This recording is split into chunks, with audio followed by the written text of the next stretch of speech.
Vendredi le 15, ça se dit mieux que le vendredi le 13. Hein? Hey, je vous parle de quoi? Jean-Luc Mongrain. J'ai rencontré Jean-Luc Mongrain. La vaccination, hey, ça va partir, ça va déraper, ça. Je sens que c'est pas ici.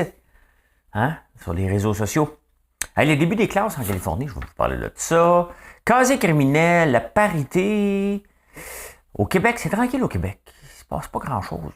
Ben, j'ai deux affaires. Êtes-vous tombé ça? Hey, je vous parle de Lipton. Hein? Celsius. En finance. Pas à température. Quoique la température est chaude ou est froide.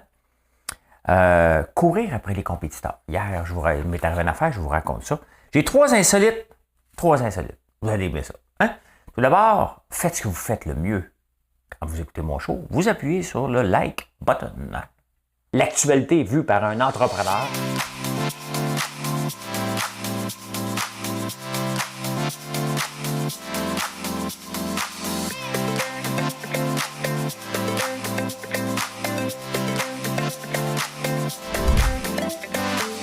Ça bulle, parce que des fois j'ai des bulles, mais ça bulle.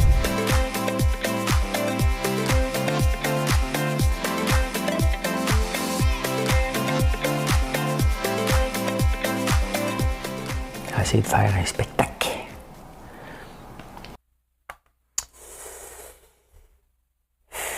C'est spécial les réseaux sociaux. Je suis en train de regarder TikTok en attendant que ça joue. Je m'installe, mais les mêmes vidéos que je mets sur TikTok et Instagram, sur TikTok me fait avoir 500 nouveaux abonnés par jour de ce temps-ci. Sur Instagram, 3, 4. Grosse journée, 5. Je comprends pas. Je comprends rien. Comprends rien, toi. Mais non. Je comprends Facebook. Par contre, ça, je peux m'auto-proclamer expert. T'as même pas été à l'école. Oui, j'ai l'école, mais pas en Facebook. Hey, j'ai une chanson. J'ai une chanson, bien entendu. Puis il y a quelqu'un qui va payer sur le piton. On s'en fout, c'est qui? Doigt magique.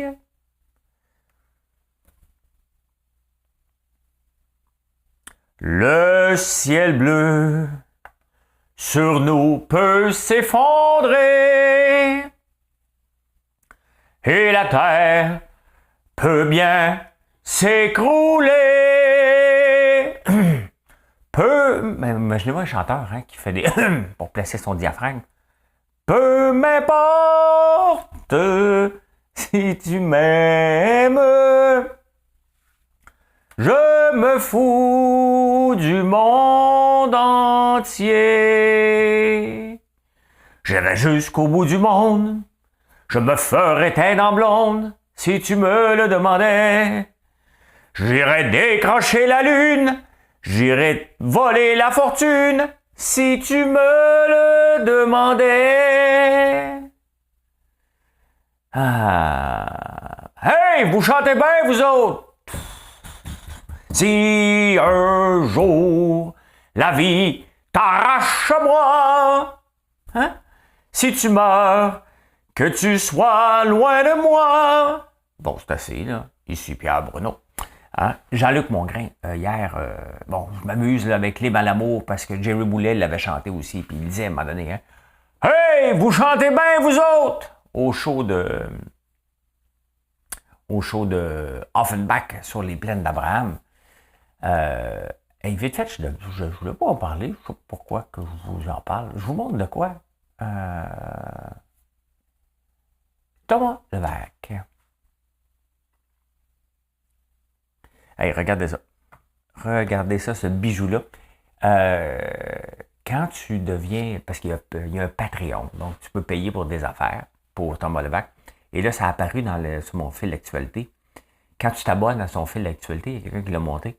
Yo, merci de m'encourager, je t'aime plus qu'un membre de ma famille. Hein? Si tu commets un crime et que je dois témoigner en cours, je vais mentir pour toi. Thomas Levac, ton alibi. Un peu ce qui... ce qu'il dit quand tu viens membre de Patreon. C'est le genre de choses qui vieillissent mal, hein? Donc, on peut comprendre que Philippe Bonne n'était pas membre du Patreon de Thomas Levac, hein? Parce qu'il n'a pas menti pour lui. Quand même, hein? Quand même. La vie. Eh ben, on passe ça. Ben oui, hier, je suis allé manger au resto. Au resto. T'as les... t'as la cafétéria, là. Un beau place de sushi, mais quand tu arrives à 5 heures, t'as la paix, hein? Tu manges, tu s'en vas. Merci, bonsoir, donne ton 15% de type ou 18%, dépendamment comment tu files. Parce que cette semaine, on parle des pourboires au Québec. Les plombiers qui demandent des pourboires, puis ton garagiste. Mais là, on est au resto. Fait que... Puis j'ai entendu une belle voix. Ici, Jean-Luc Mongrain. Hein? Puis là, j'ai fait comme, oh! Moi, ça m'impressionne parce que je ne fais pas partie du milieu des affaires. Tu sais, ça n'existe pas pour moi, le milieu des affaires, puis le milieu des personnalités, puis le milieu artistique. Je ne fais pas partie de ce milieu-là. Fait que quand on me reconnaît dans ce milieu-là, je suis comme un imposteur. Oh, il me reconnaît. Puis je trouve ça le fun, bien entendu. Là. Mais il n'y a pas de milieu, tu sais. Comme, mettons, comme Jean-Luc Mongrain. Si je faisais partie de la communauté artistique, je connaîtrais, ça fait longtemps que je le connaîtrais, là. Hein? Pas tout. Hein? Mais très intéressant. Je vais parler un bon 10-15 minutes avec lui et sa femme. Très, très, très intéressant. On habite pas loin l'un de l'autre.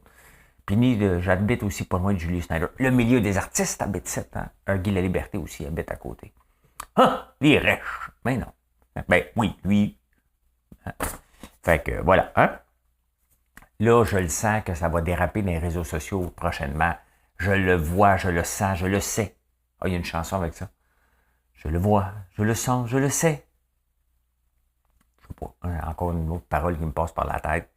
Par la tête, la vaccination des moins de 5 ans autorisée avec le... Ouf. L'affaire, c'est que la plupart du temps qu'on a des vaccins, c'est quand on est jeune. Hein? Hey, là, ça va déraper. Je vais juste mettre la nouvelle ici. Dérapez pas sur mes réseaux. Parce que là, vous avez fait un like. Hein? C'est fait le like, vous êtes abonné à la chaîne. Dès que vous dérapez pour me traiter d'antivax, je bloque. Liberté d'expression! M'en fous. La paix! Liberté d'expression, la paix. Ouh!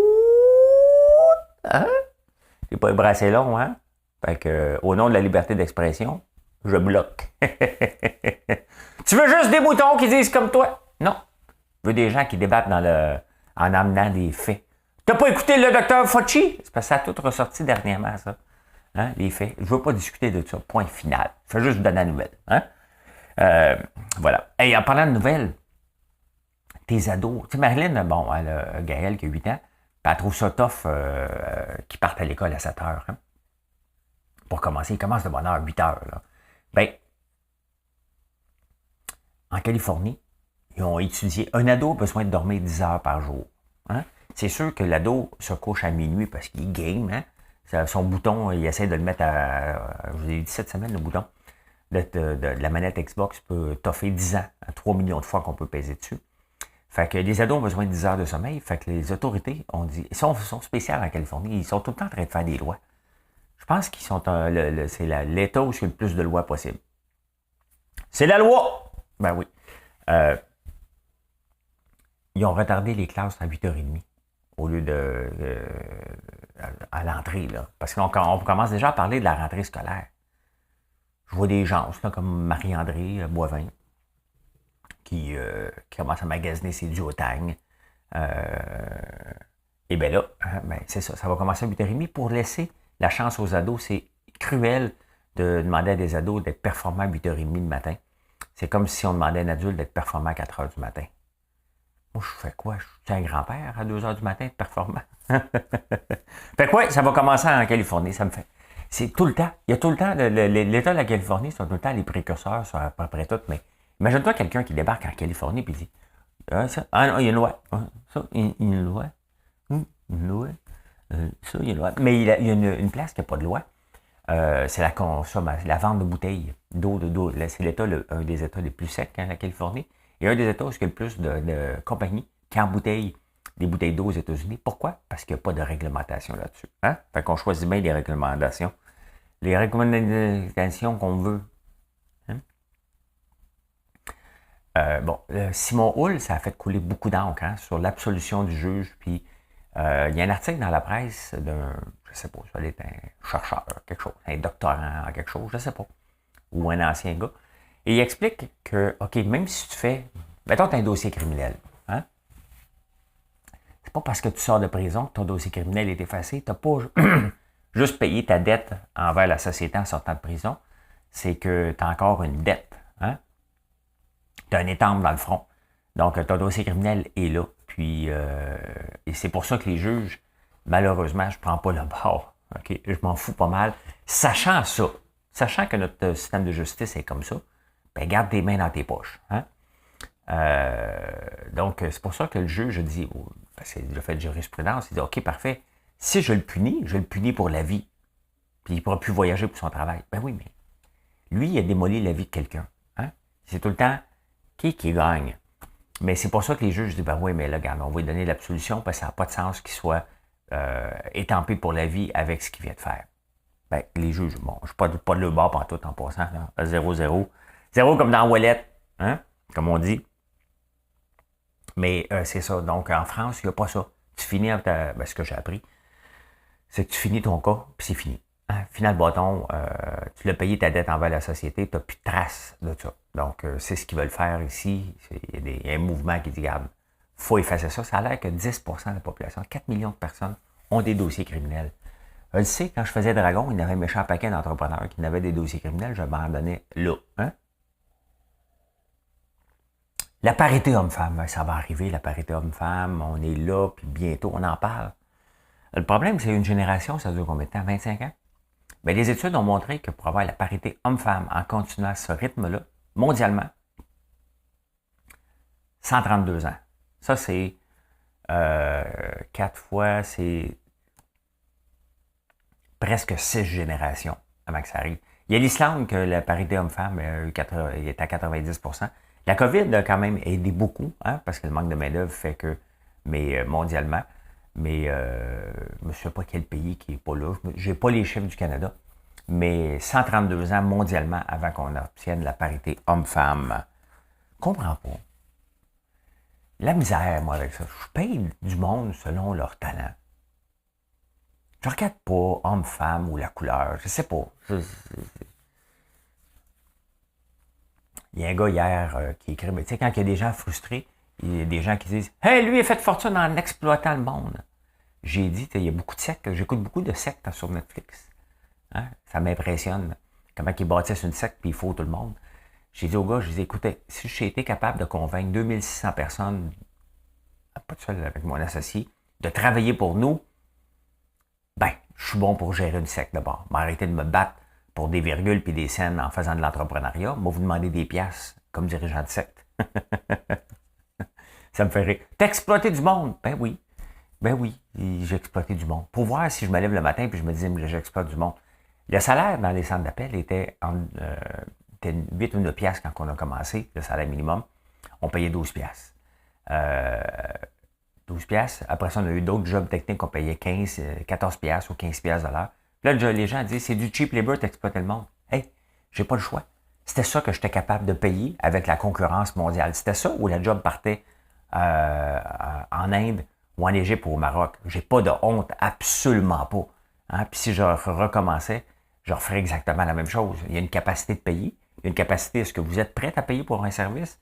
Et la concurrence mondiale, puis après ça, tu dis, voici ce que je suis capable d'offrir. Est-ce que je suis capable de trouver des employés? Bien, on a maintenu une entreprise avec presque 3000 employés pendant 10 ans. Fait que oui, c'était capable. Elle existe encore, cette entreprise-là, ici au Québec. Hein? Ben, en parlant Québec, qu'est-ce qui se passe au Québec-Site? L'année passée, il y avait une gang de cochons qui sont allés en Gaspésie, puis aux îles de la Madeleine, puis tout partout, hein, parce qu'on ne faisait pas de tourisme international. Là, en ce moment, le tourisme en Gaspésie est en baisse de 50% selon... je ne sais pas si c'est selon des chiffres ou selon des tenanciers. On ne sait pas. Mais c'est sûr que là, on le voit. Hein, les gens voyagent par avion, ce qui était plus compliqué l'année passée. Donc, il y a ça qui a recommencé. Et la Gaspésie, l'année passée, c'était comme la place, the place. Fait que la gang de cochons l'ont visité. Puis on a dit, bon, on va aller cochonner ailleurs peut-être. Je ne le sais pas. Mais ça semblerait qu'une baisse de tourisme marquée en Gaspésie. Je n'ai pas été voir. Si vous habitez en Gaspésie, vous me le direz. Mais ça a l'air que c'est ça. Hein? Hey, les taux d'intérêt augmentent. Et qui dit taux d'intérêt, c'est parce que, tu sais, sur les réseaux sociaux, sur TikTok, il y a toujours des agents d'immobilier qui achètent des portes avec 3 piastres. Hein? Achetez 1000 portes aujourd'hui, 3 piastres, suis-moi et je vais te dire comment paye 1000 $. Hein? C'est à peu près ça, là. Tous des gens qui font des effets de levier à côté dans le tapis, mais avec votre argent normalement. C'est même ça. Si vous n'avez pas compris comment ça marche, les jeunes de 19 ans qui ont du succès en immobilier, là, beaucoup de ceux-là vendent des cours, ils prennent cet argent-là, puis ils l'investissent. Hein? Ça ressemble à du Ponzi scheme à côté dans le tapis, là. Mais il reste qu'il y ait des vrais entrepreneurs qui ont des maisons. Mettons, vous autres, vous avez un triplex, un duplex. Et là, tu as 2 loyers. Hein? C'est pas payé parce que tu ton bas de laine pour ta retraite, donc tu t'as hypothéqué. Tu as besoin des loyers pour payer ton hypothèque, mais là, ton hypothèque vient de monter en flèche. Fait que qu'est-ce que tu fais? Il va falloir que tu montes les loyers. Il va falloir être devant la régie du logement, expliquer. Hein? Et là, il va falloir que tu montes ton loyer, puis là, tes locataires vont dire t'es bien voleur, t'essaies de m'exploiter, maudit riche. Hein? C'est avec ça qu'ils sont pognés les propriétaires aussi. Là. La perception d'être des voleurs puis de profiteurs, mais l'hypothèque a monté. Et il va falloir qu'il y ait ce débat de ça, comment augmenter le loyer. Ah! Vous voyez pourquoi j'ai zéro logement. Moi, ce que je veux faire, là, en campagne, vous voulez souvent coucher, puis vous me demandez des fois, moi, mettre mon Winnebago sur ton terrain. No way, je ne veux pas vous avoir. Je vous aime le jour, la nuit, c'est sur les réseaux sociaux. Là. Je ne veux pas être du monde qui traîne alentour de chez nous la nuit. Là. Mais, il y a un rêve que j'ai toujours eu, c'est d'avoir des maisons d'un container autonome. Donc, vraiment, mettons que tu débarques, là, je te mets 300 gallons d'eau, peu importe tu restes 2 jours ou 3 jours dans mon container, il faut que tu vives avec l'eau. On récupère l'eau. L'eau de la pluie, on la ramasse. C'est mon rêve de bâtir des containers comme ça et de faire comme un mini Airbnb qu'on loue la nuit comme ça. Mais il faut que ce soit des containers parfaits. Hein? Luxueux, bien entendu. On ne s'en va pas coloniser. Mais je rêve de bâtir ça. Donc ça va faire partie des projets dans 2-3 ans peut-être. Avoir 4-5. Donc quand vous voulez, vous pouvez coucher là. Et c'est environnemental à côté dans le tapis. Donc voilà, ça fait partie de mes projets. Des projets. As-tu trop de projets? J'ai pas trop de projets, mais t'es-tu tombé sur la tête? J'aime ça. J'aime ça, cette section-là.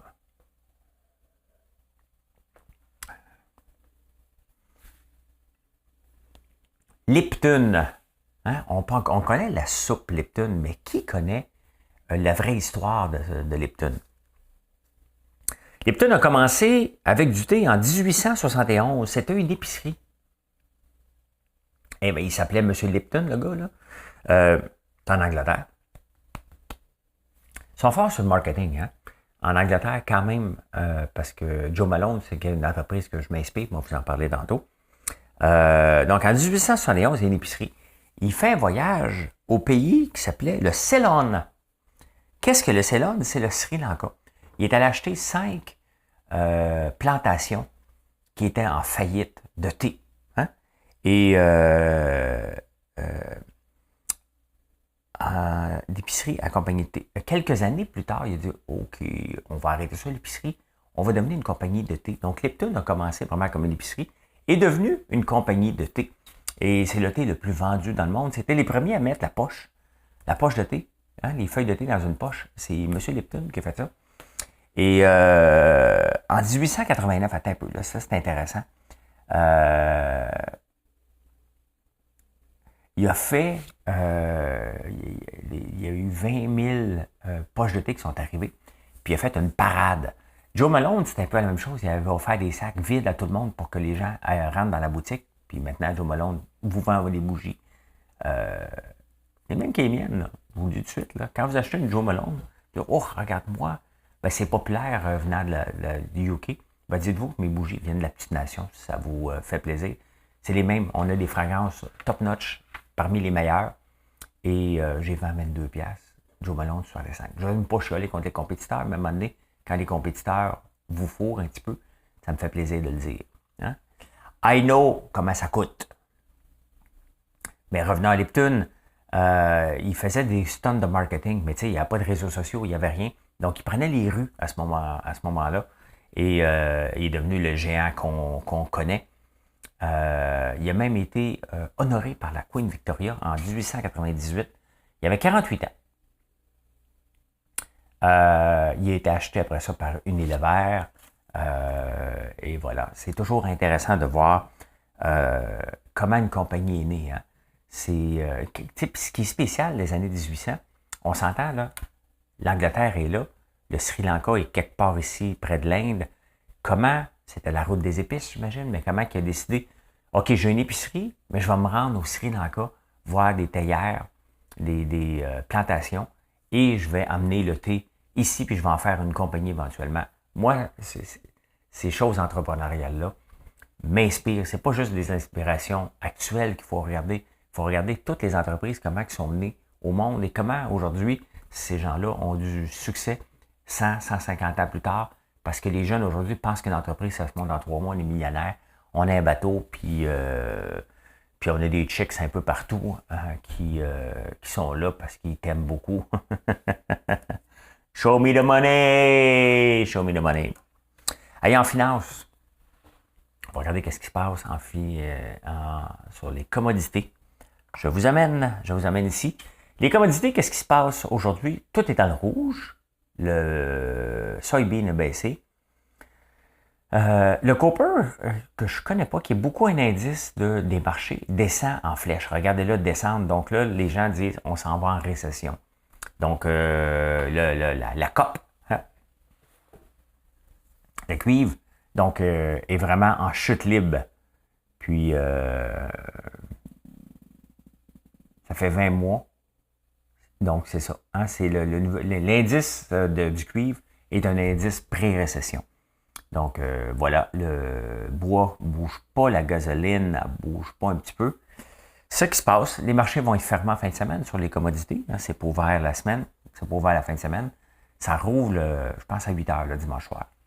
Donc, intéressant de voir le prix de la COP.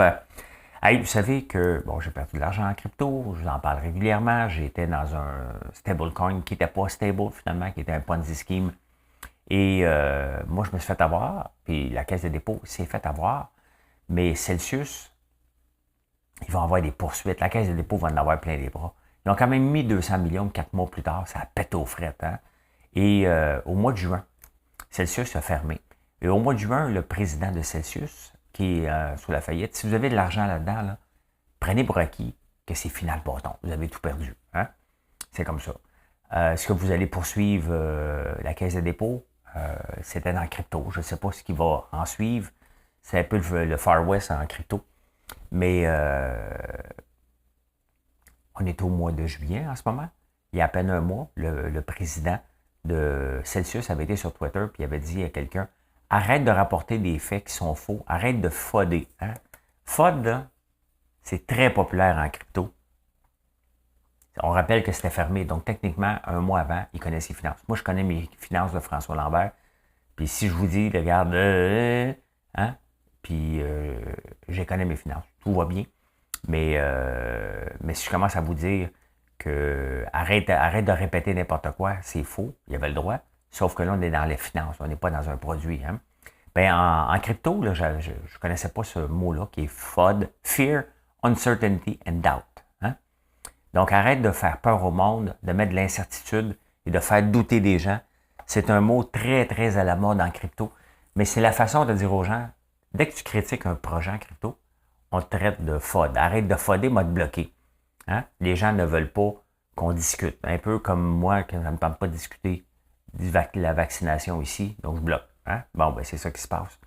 Et le président a dit ça, puis quelques semaines après ou quelques jours après, ça a pété. C'est ça aussi.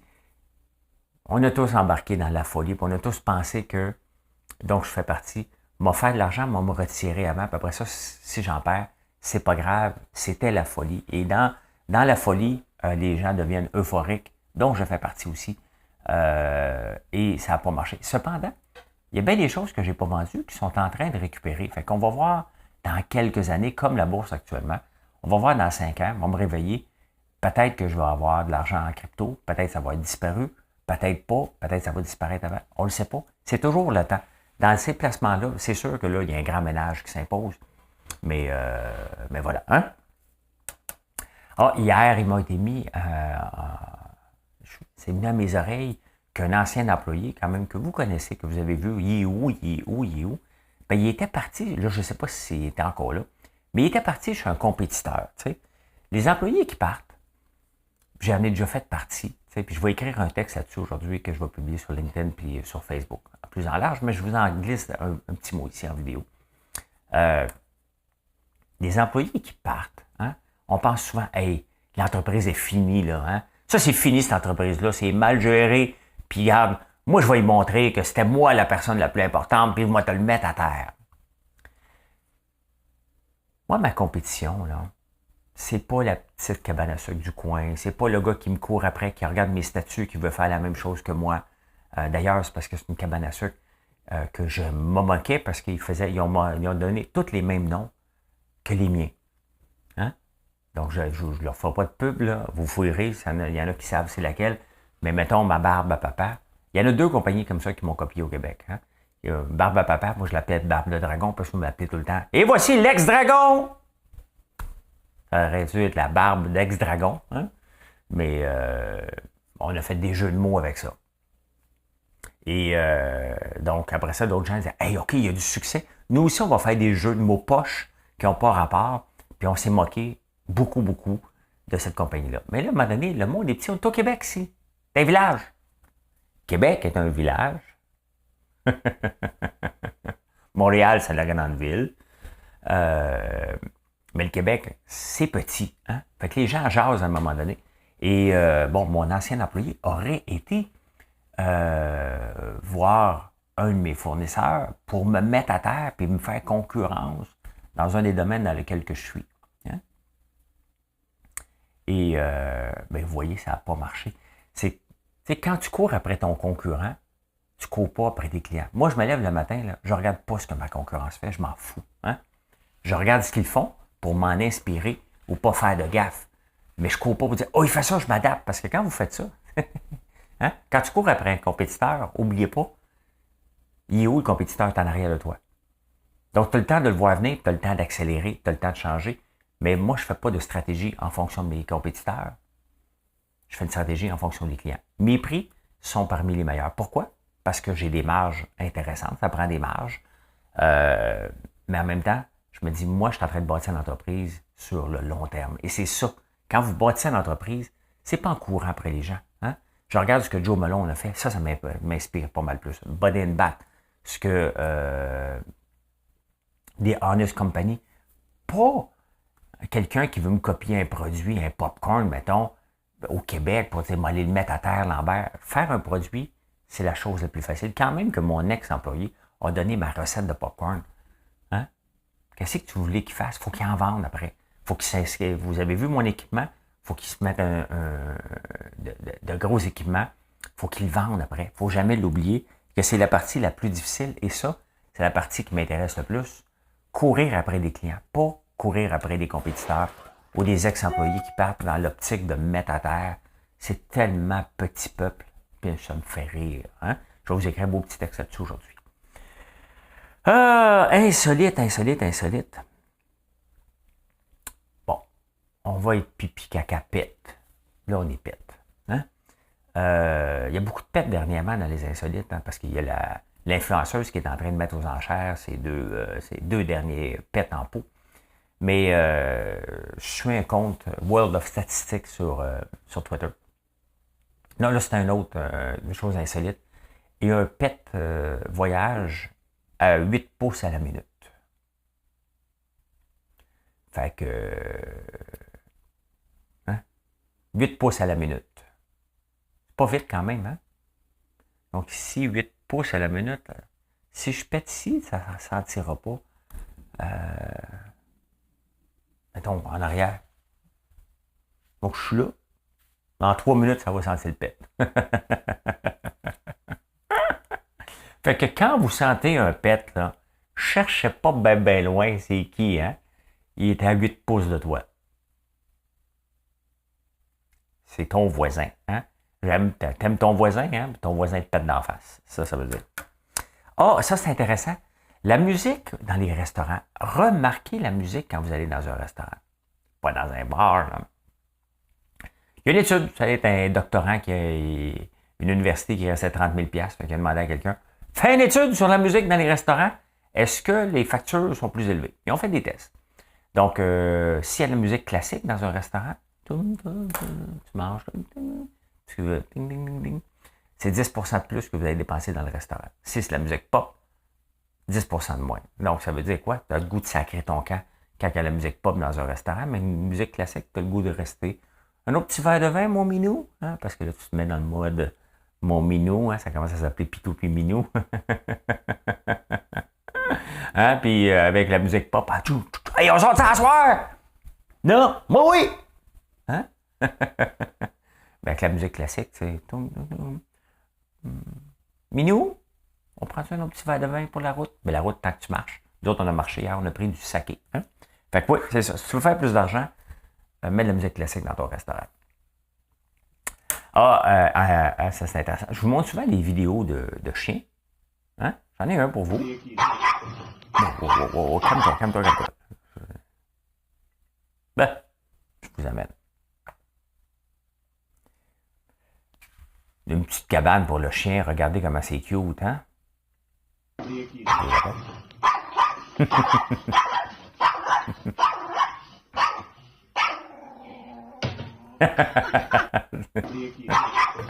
M'attends pas, on va l'écouter une deuxième fois. Boum! Tiens, hein? Il y a, tu sais, je vous montre souvent des vidéos de chiens à 8h45. Maintenant, j'ai comme créé une habitude. Et hier, cette nuit, je me suis fait demander, Gaga, moi, ça m'intéresserait de te montrer mon chien, mais il faudrait que tu me payes.